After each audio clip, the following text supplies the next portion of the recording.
ನಮಸ್ಕಾರ, ಎಲ್ಲರಿಗೂ ಕನ್ನಡತಿ ಅಡುಗೆ ಚಾನಲ್ಗೆ ಸ್ವಾಗತ. ಇವತ್ತು ನಾನೊಂದು ಹೊಸ ಥರದ ಬೆಳಗಿನ ತಿಂಡಿಯನ್ನು ಮಾಡಿ ತೋರಿಸ್ತಾ ಇದ್ದೀನಿ. ಬೆಳಗ್ಗೆ ಗಡಿಬಿಡಿಯಲ್ಲಿ ಕಡಿಮೆ ಸಮಯದಲ್ಲಿನೂ ಮಾಡ್ಕೋಬೋದು. ಇದನ್ನು ಪ್ರೋಟೀನ್ ಬ್ರೇಕ್ಫಾಸ್ಟ್ ಅಂತಲೂ ಕರಿಬೋದು. ಒಂದೇ ಬ್ಯಾಟರ್ನಲ್ಲಿ 4 ರಿಂದ 5 ರೀತಿಯ ಹೊಸ ಬ್ರೇಕ್ಫಾಸ್ಟ್ಗಳನ್ನ ಟ್ರೈ ಮಾಡ್ಬೋದು. ನನ್ನ ರೀತಿಯಲ್ಲೊಮ್ಮೆ ಖಂಡಿತ ಟ್ರೈ ಮಾಡಿ ನೋಡಿರಿ. ಈಗ ಒಂದು ಪಾತ್ರೆಗೆ ನಾನು 1 ಬಟ್ಲಾಗಷ್ಟು ಸೋಸ್ ಇಟ್ಕೊಂಡಿರುವಂಥ ಕಡಲೆ ಹಿಟ್ಟು ಅಥವಾ ಕಡಲೆಬೇಳೆ ಹಿಟ್ಟನ್ನು ತೊಗೊಂಡಿದ್ದೀನಿ. ಇದಕ್ಕೆ ನಾನು 3 ಸ್ಪೂನ್ ಆಗಷ್ಟು ಸಣ್ಣ ರವೆ, ಏನು ಉಪ್ಪಿಟ್ಟು ರವೆ ಅಂತ ಕರಿತೀವಿ ರೀ, ಅದನ್ನು ಹಾಕ್ತಾಯಿದ್ದೀನಿ. ಇದರಿಂದ ಕ್ರಿಸ್ಪಿನೂ ಆಗ್ತಾವ್ರಿ, ಟೇಸ್ಟು ಚೆನ್ನಾಗಿ ಬರ್ತದೆ ರೀ. ಒಂದು 3 ಸ್ಪೂನ್ ಆಗಷ್ಟು ಇಲ್ಲಿ ಮೊಸರನ್ನ ಹಾಕ್ತಾಯಿದ್ದೀನಿ. ಸಪ್ಪಗಿರೋ ಮೊಸರನ್ನೇ ಹಾಕಿದ್ದೀನಿ. ಒಂದು ಸ್ವಲ್ಪ ಅರಿಶಿನ 1/4 ಟೀ ಸ್ಪೂನ್ ಆಗಷ್ಟು. ಇದಕ್ಕೆ ನಾನು 1 ಸ್ಪೂನ್ ಆಗಷ್ಟು ಎಣ್ಣೆಯನ್ನು ಹಾಕ್ತಾಯಿದ್ದೀನಿ. ಈಗ ಇದನ್ನು ಮಿಕ್ಸ್ ಮಾಡ್ಕೋತೀನಿ ರೀ.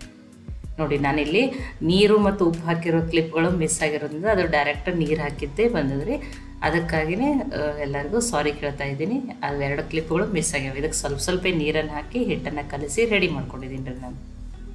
ನೋಡಿ, ಈ ಹಿಟ್ಟು ಒಂದು 10 ನಿಮಿಷ ನೆನೆಯಿರಿ. 10 ನಿಮಿಷ ಆದಮೇಲೆ ನಾನು ನಿಮ್ಗೆ ಮಾಡಿ ತೋರಿಸ್ತೇನೆ. ನೋಡಿ, 10 ನಿಮಿಷ ಆದಮೇಲೆ ಇನ್ನೊಂದು ಸ್ವಲ್ಪ ಗಟ್ಟಿ ಅನ್ಸಕ್ಕದ. ಇದನ್ನು ನೋಡಿ, ನೀರು ನಾನಿಲ್ಲಿ ಸೋಡಾ ಏನನ್ನು ಬಳಸ್ತೇನೆ ಮಾಡ್ತಾಯಿದ್ದೀನಿ. ನೋಡಿ, ಇಲ್ಲಿ ಇದನ್ನು ಹಿಟ್ಟು ಆಮೇಲೆ ನೀರು ಹಾಕೊಂಡ್ಮೇಲೆ ಒಂದೇ ಡೈರೆಕ್ಷನ್ದಲ್ಲಿ ಒಂದು 5 ನಿಮಿಷ ತಿರುಗ್ಕೋಬೇಕು ರೀ. ಚೆನ್ನಾಗಿ ತಿರುಗೋದ್ರಿಂದ ಏನಾಗ್ತದೆ, ಹಿಟ್ಟಲ್ಲಿ ಒಂಥರ ಅದು ಹಿಟ್ಟು ಫಳ್ಳಾಗಿ ಫ್ಲಫಿ ಆಗ್ತದೆ ರೀ ಅದು. ನೋಡಿ, ಒಂದು 5 ನಿಮಿಷ ಅದೇ ಒಂದೇ ಡೈರೆಕ್ಷನ್ದಲ್ಲಿ ಆ ಹಿಟ್ಟನ್ನು ತಿರುಗ್ರಿ. ಅವಾಗ ಹಿಟ್ಟು ತುಂಬಾ ಫಳ್ಳಾಗ್ತದೆ ರೀ. ನೋಡಿ, ಬ್ಯಾಟರ್ ಈ ಥರ ಇರಲಿ ರೀ. ತುಂಬ ತೆಳುವೂ ಇಲ್ಲ, ತುಂಬ ಗಟ್ಟಿನೂ ಇಲ್ಲ. ನೋಡಿ, ತೆವೆನೂ ಆಲ್ರೆಡಿ ಕಾಯ್ಲಿಕ್ಕೆ ಇಟ್ಟಿದ್ದೀನಿ. ನೋಡಿ, ಗ್ಯಾಸು ಮೀಡಿಯಮ್ ಫ್ಲೇಮ್ದಲ್ಲಿನೇ ಇರಲಿ ರೀ. ನಾನು ಫಸ್ಟ್ ಒಂದು ಪ್ಲೇನ್ ದೋಸೆಯನ್ನು ಹಾಕಿ ತೋರಿಸ್ತೀನಿ ರೀ. ನೀವು ಸಾಫ್ಟು ಕ್ರಿಸ್ಪಿ ಎಲ್ಲ ಥರ ದೋಸೆನೂ ಹಾಕೋಬೋದು ರೀ. ಇದ್ರ ಮೇಲೆ ಸ್ವಲ್ಪ ಚಿಲ್ಲಿ ಫ್ಲೇಕ್ಸನ್ನು ಹಾಕ್ತಾಯಿದ್ದೀನಿ. ನೀವು ಶೇಂಗಾ ಚಟ್ನಿ ಇದ್ರೆ ಅದನ್ನು ಹಾಕೋಬೋದು ರೀ. ಅದು ಟೇಸ್ಟ್ ಚೆನ್ನಾಗಿ ಬರ್ತದೆ. ಇದಕ್ಕೊಂದು ಸ್ವಲ್ಪ ಎಣ್ಣೆನ ಹಾಕ್ತಾಯಿದ್ದೀನಿ. ನೀವು ತುಪ್ಪನೂ ಹಾಕೋಬೋದು. ನೋಡಿ, ಈಗ ಒಂದು ಸೈಡ್ ಚೆನ್ನಾಗಿ ಬೇಯ್ದವ್ರಿ. ನೋಡಿ, ಕಲರ್ನೂ ತುಂಬಾ ಚೆನ್ನಾಗಿ ಬಂದವೆ. ನೋಡಿ, ಈಗ ಇದು ಒಂದು ರೀತಿಯಾಗಿದ್ರೆ ಇನ್ನೊಂದು ರೀತಿಯಲ್ಲಿ ನಾನು ಬೇರೆ ಹಾಕಿ ತೋರಿಸ್ತೀನಿ.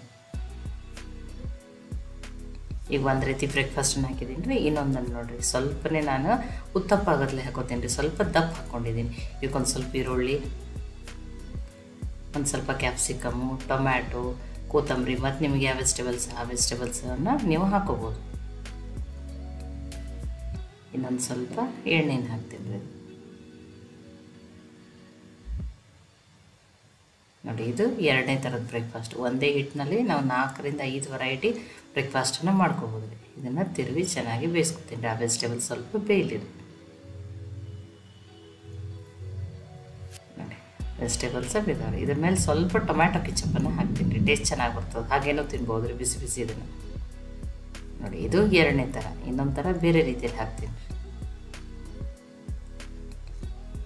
ಇನ್ನೊಂದನ್ನು ದೊಡ್ಡ ದೋಸೆನೇ ಹಾಕ್ತೀನಿ ರೀ, ಚಿಕ್ಕದಿಲ್ಲ. ನೀವು ಯಾವ ರೀತಿ ಬೇಕಾದ್ರೆ ಆ ರೀತಿಯೂ ಮಾಡ್ಕೋಬೋದು. ನೋಡಿ, ಇದಕ್ಕೆ ಇನ್ನೊಂದು ಸ್ವಲ್ಪ ಚಿಲ್ಲಿ ಫ್ಲೇಕ್ಸು, ಈರುಳ್ಳಿ, ಟೊಮ್ಯಾಟೊ, ಕೊತ್ತಂಬರಿ, ಕ್ಯಾಪ್ಸಿಕಮ್ಮು, ನಿಮಗೆ ಯಾವ ವೆಜಿಟೇಬಲ್ಸ್ ಬೇಕಾ ಆ ವೆಜಿಟೇಬಲ್ಸನ್ನು ಹಾಕೋಬೋದು. ಇನ್ನು ಹೆಲ್ತಿನೂ ಮಾಡ್ಕೋಬೋದು. ನೀವು ಪನ್ನೀರನ್ನು ತುರಿದ್ಬಿಟ್ಟು ಹಾಕಿದ್ರೆ ಇದು ಪನ್ನೀರ್ ದೋಸೆ ಆಗ್ತದೆ. ಚೀಸನ್ನು ತುರಿದ್ಬಿಟ್ಟು ಹಾಕಿದ್ರೆ ಚೀಸ್ ದೋಸೆ ಆಗ್ತೈತೆ. ಶೇಜ್ವಾನ್ ಚಟ್ನಿ ಹಾಕಿದ್ರೆ ಶೇಜ್ವಾನ್ ದೋಸೆ ಆಗುತ್ತೆ. ನೀವು 4-5 ವೆರೈಟಿಯಲ್ಲಿ ದೋಸೆಯನ್ನು ಮಾಡ್ಕೋಬೋದು. ನೋಡಿರಿ, ನಾನು ಇಲ್ಲೊಂದು ಸ್ವಲ್ಪ ಶೇಜ್ವಾನ್ ಚಟ್ನಿಯನ್ನು ಹಾಕತ್ತೀನಿ ರೀ. ಟೇಸ್ಟ್ ತುಂಬಾ ಚೆನ್ನಾಗಿ ಬರ್ತದೆ. ನೋಡಿ, ಇದನ್ನು ಹಾಗೇನೂ ತಿನ್ಬೋದು. ಚಟ್ನಿನೂ ಬೇಡ, ಏನೂ ಬೇಡ. ಇದನ್ನು ಬಿಸಿ ಹೀಗೇನೂ ತಿಂದರೂ ರೋಲ್ ಮಾಡ್ಕೊಂಡು ತುಂಬಾ ಚೆನ್ನಾಗಿರ್ತದೆ. ನೋಡಿ, ನಾನು 3 ವೆರೈಟಿ ಹೇಳಿದ್ದೀನಿ. ಚೀಸನ್ನು ಹೇಳಿದ್ದೀನಿ, ಪನ್ನೀರು 5 ವೆರೈಟಿ ಬ್ರೇಕ್ಫಾಸ್ಟು ರೆಡಿ ಆಗ್ತಾವೆ ರೀ. ಈ ಬ್ರೇಕ್ಫಾಸ್ಟ್ ರೆಸಿಪಿ ನಿಮ್ಗೆ ಇಷ್ಟ ಆಗಿತ್ತಂದ್ರೆ ಲೈಕ್ ಮಾಡಿ, ಶೇರ್ ಮಾಡಿ, ಕಮೆಂಟ್ ಮಾಡಿರಿ. ಖಂಡಿತನೂ ಟ್ರೈ ಮಾಡಿ ನೋಡಿರಿ. ಈ ಕಡಲೆ ಹಿಟ್ಟಿನ ದೋಸೆ ರೆಸಿಪಿಯನ್ನು ಖಂಡಿತ ಟ್ರೈ ಮಾಡಿ. ಮತ್ತೆ ಒಳ್ಳೆ ರೆಸಿಪಿ ಜೊತೆ ಸಿಗೋಣ. ಎಲ್ಲರಿಗೂ ಧನ್ಯವಾದಗಳು. ಕನ್ನಡತಿ ಅಡುಗೆ ಚಾನಲನ್ನು ಸಬ್ಸ್ಕ್ರೈಬ್ ಮಾಡಿ, ಬೆಲ್ ಐಕಾನನ್ನು ಪ್ರೆಸ್ ಮಾಡಿ.